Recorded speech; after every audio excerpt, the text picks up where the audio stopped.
Hoy tenemos con nosotros un especialista en otorrinolaringología, pero desde Santiago. Nos visita, son de nuestros compañeros, diríamos de estudio, pero con mucho cariño recibimos al doctor Luis Vergé, otorrino de Santiago. ¿Cómo está, doctor? Gracias, doctora Victoria de Los Ángeles. Gracias por estar con nosotros. Cómo no, un placer. Sabe que hay una parte del otorrino que las personas a veces no saben, y es la voz, la simple voz, que todos debemos saber que la voz es como la huella digital. Cada persona tiene su voz definida, solo propia. Entonces la voz se enferma también. Claro que sí. Hay muchos problemas de la voz que terminan irremediablemente a veces, que de forma irreversible se daña, pero también tienen posibilidades de no dejar dañar la voz. Así es. ¿Qué usted me diría al Te podría respecto? decir que el ser humano, tiene tres partes que son básicas, imprescindibles para lo que es la buena comunicación, el aprendizaje y el desarrollo como tal. La voz es una de ellas, otro es la vista y la audición.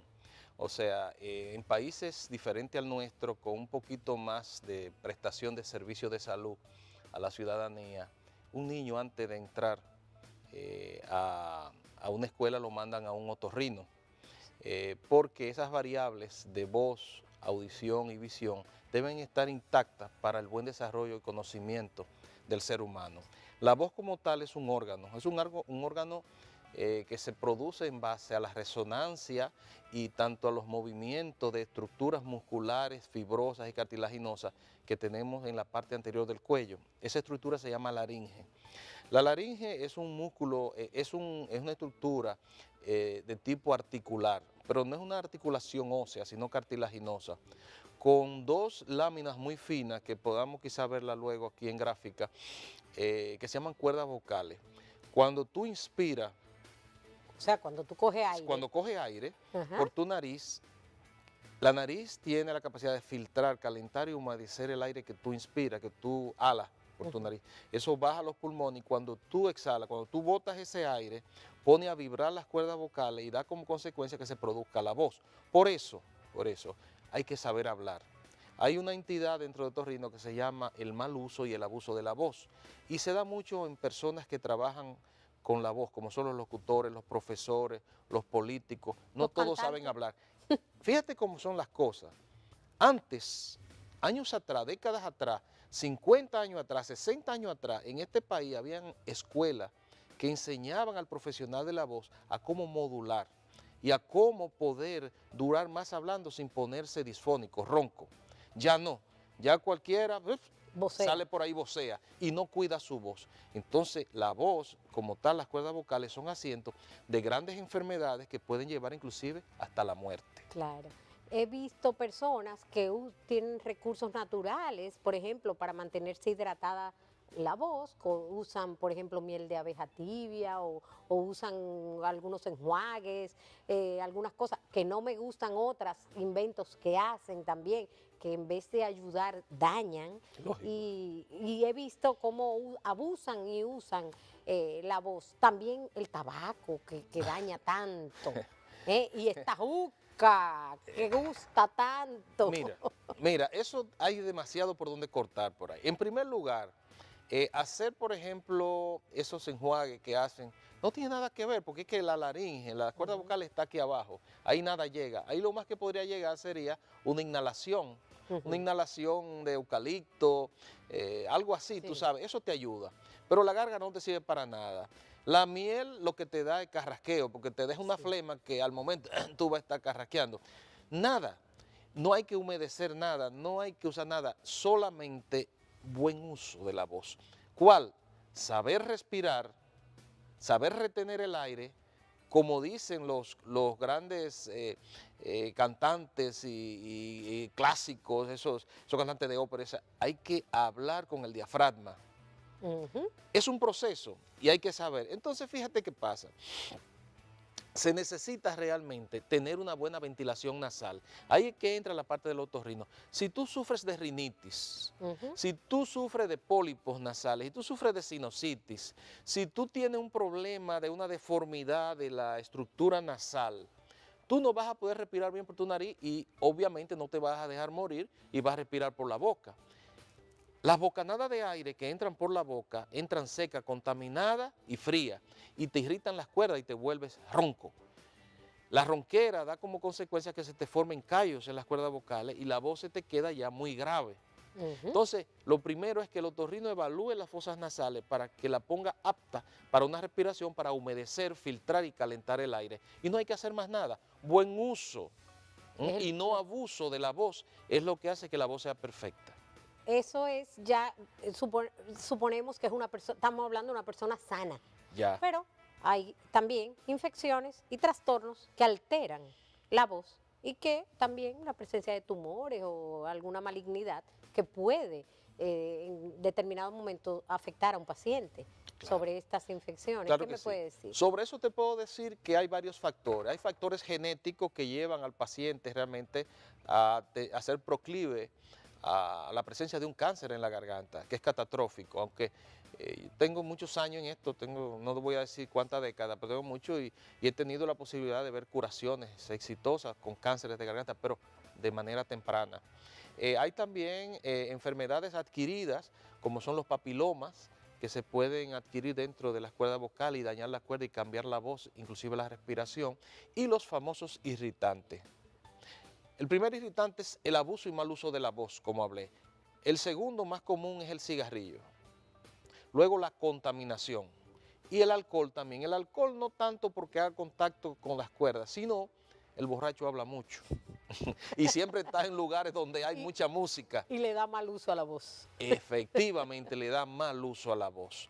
Entonces, hay que evitar lo irritante. Obviamente, estamos en un mundo que no somos santos, o sea, no tenemos que estar todos los días dando un golpe en el pecho, pero hay que tratar de evitar las cosas que nos dañan, evitarlas, aunque un mal día tú la hagas, ¿te das cuenta? Entonces, nuestro organismo es muy endeble y debemos cuidarlo.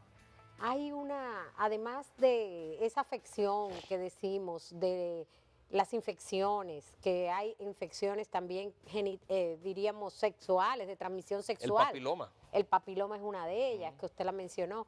Esa, por ejemplo, lo vemos con mucha frecuencia. Comienzan como un relajo, que es algo que eso no tiene ninguna trascendencia, que eso es un problemita no solo de infección, pero en realidad se complica. ¿Qué me puede decir sobre esto? Sí, mira, lo primero es la evaluación realmente, lo primero es la evaluación del paciente. Un paciente, hay un dogma en esto, todo paciente que lleve más de 2 semanas ronco, con disfonía, debe tener una evaluación.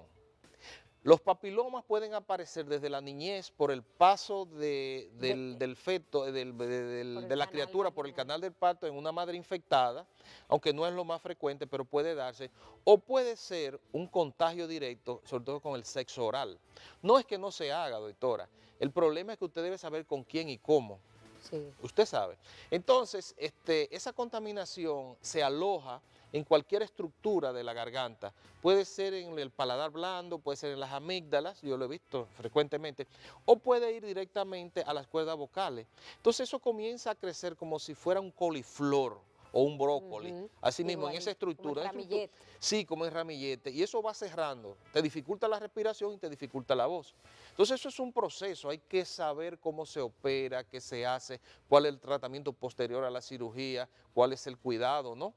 Inclusive hay una situación que hay aproximadamente un 10 o un 15% de los papilomas que pueden generar cáncer. Yo lo he visto en mi práctica, pacientes que se han descuidado y el papiloma degenera en cáncer. Y ya un cáncer de un papiloma casi siempre es mal diferenciado. ¿Qué es eso? Los cánceres tienen varios estadios, o sea, bien diferenciado, moderadamente diferenciado y mal diferenciado. Si es mal diferenciado es que hay células de todo tipo. Entonces, hay unas que responden a la radioterapia, otra a la quimioterapia, otra a la cirugía. Entonces, tú tienes que hacerlo todo o nada, porque muchas veces son tan resistentes que haciéndolo todo, pues el paciente se va. Fíjate tú hasta dónde llega esto. Sí. Entonces, por eso te digo que hay que cuidar la voz. Hay que saber realmente que ese es un instrumento de comunicación que nos permite a nosotros los seres humanos avanzar y ser grandes. Oye, lo que se consigue con la voz no se consigue con nada. Claro. Y eso lo hemos visto en el mundo. Hay cosas que hablando se consiguen que quizá hasta con un arma y con guerra no se logra. Entonces, en cuanto a la prevención, esa es la primera, ok, saber cuidar la voz. Eso para mí tiene vitalidad. Pero también en los niños, el consejo que usted le da a las madres, sobre todo en niños que van ya en una etapa escolar, porque a veces el maestro es que detecta cualquier anomalía que tiene el niño, sobre todo, le diría, porque pasa más horas quizá en la escuela y puede ver problemas del hablar del niño, y sé que ahí se enseña. Pero ya en la casa a veces se nos va y no corregimos. ¿Qué consejo usted le da? Mira, por suerte la educación a nivel privado en su mayor parte va muy bien. A nivel público ha mejorado mucho. Eso hay que decirlo. Ha mejorado muchísimo la educación a nivel público. Y ahora mismo los profesores están detectando problemas que antes no se detectaban. Un niño llegaba con un problema de respiración, que no podía hablar bien, y ya lo catalogaban como que el niño era subnormal. Oñato. Sí, bueno, ya eso quizás por Sí. defecto de otro tipo, Sí. ya sea por congestión nasal, pero también cuando hay problemas de audición, lo consideraban loco. Es que no podía oír, por eso no podía, entonces el niño se volvía hiperactivo. Entonces ya se está logrando, sobre todo a nivel privado, que inicialmente el niño antes de comenzar su instrucción se le mande a un otorrino, a un oftalmólogo, a un otorrino, para evaluar sus signos, sus sentidos y que pueda realmente tener una verdadera comunicación sin obstáculos. He visto también que le mandan a hacer pruebas de audición, Lógico. como requisito Sí, dentro de audiometría. sus vacunas también. Sí, las audiometrías en niños por debajo de 5 años se puede hacer, pero hay otros métodos, por ejemplo, como la emisión otoacústica, que es un método rápido, automatizado, muy preciso, que nos dice si oye o no oye, si tiene problema, y si no, se pasaría ya al potencial evocado, que es un estudio más profundo, pero hay que dormir el niño. Los mecanismos lo hay y hay maneras para hacerlo, lo que muchas veces no hay a disposición o desconocimiento.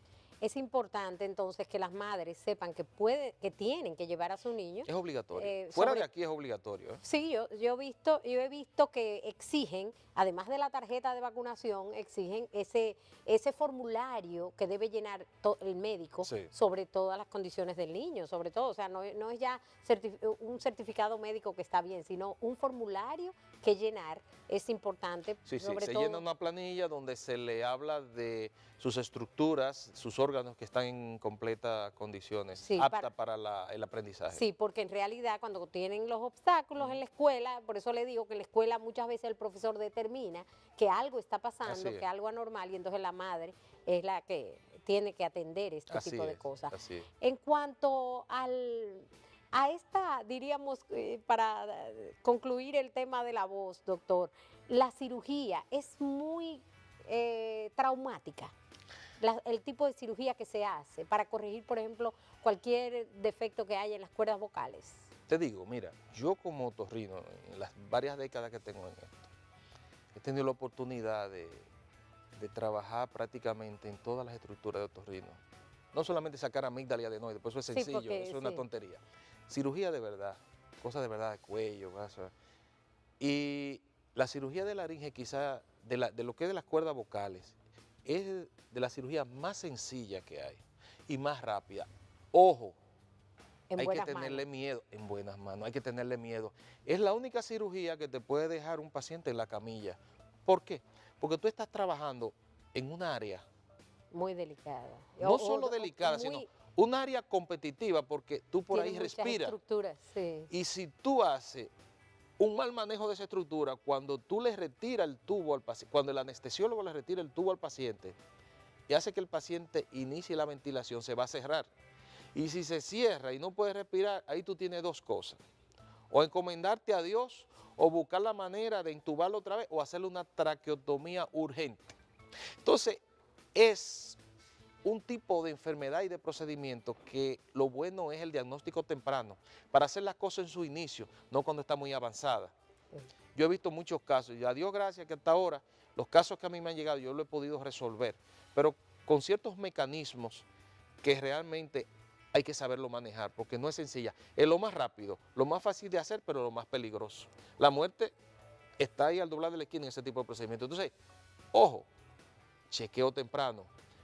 Una ronquera de más de 2 semanas, chequearse. Al niño desde pequeño que le evalúen su problema de su voz. Y el que trabaja con la voz que la cuide, que aprenda a respirar, por su nariz. Y si no está respirando bien por su nariz y está teniendo que respirar por la boca y hablar, que vaya al otorrino para que le chequee si es una desviación del tabique, si es un pólipo, si es una rinitis alérgica, una rinitis vasomotora, lo que fuera.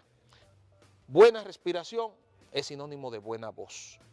Eso es lo que yo te puedo decir realmente, que es interesante y hagan acopio realmente de esto. Pues mire, doctor, ha sido un placer. Muchísimas gracias por esos consejos finales que son extremadamente importantes para nuestra población, porque en realidad yo sé que de ahora en adelante han aprendido, además de aprender, van a usar y no abusar de la voz, como acostumbramos los dominicanos. O sea, tú acabas realmente de sintetizar todo. Bien usar, no abusar. Sí. Tú sabes, por ejemplo, yo muchas veces oigo presentadores que suben esa voz y chillan, y digo, wow, a mí me duele. Sí, bueno, a veces yo me gusta oír, o no ver, sino oír la televisión y las voces son las que me atraen o no a seguir viendo, la verdad. ¿Tú sabes algo? O a seguir oyendo. ¿Quieres que te diga algo? Doctora, mire, yo admiro mucho muchas veces, porque hay que saber historia. Muchas veces las cosas del pasado son pasadas, pero el que no conoce historia, no conoce la vida y no sabe el devenir. Sí. Antes se le daba mucha importancia y habían escuelas y habían sitios de formación para que el que trabajara con la voz pudiera llegar a los 90 años hablando claro y sin problema. Ya eso se ha olvidado porque se busca otra cosa. Sí, así es. Pues muchas gracias por haber estado con nosotros. El placer es mío y gracias, muy honrado de tu invitación. Y nada, te felicito porque tiene un programa realmente muy interactivo y muy importante y lleva a la ciudadanía realmente un mensaje, que es lo que realmente el pueblo necesita. Pues muchas gracias, doctor. Gracias a ti. Y continuamos con nuestra programación.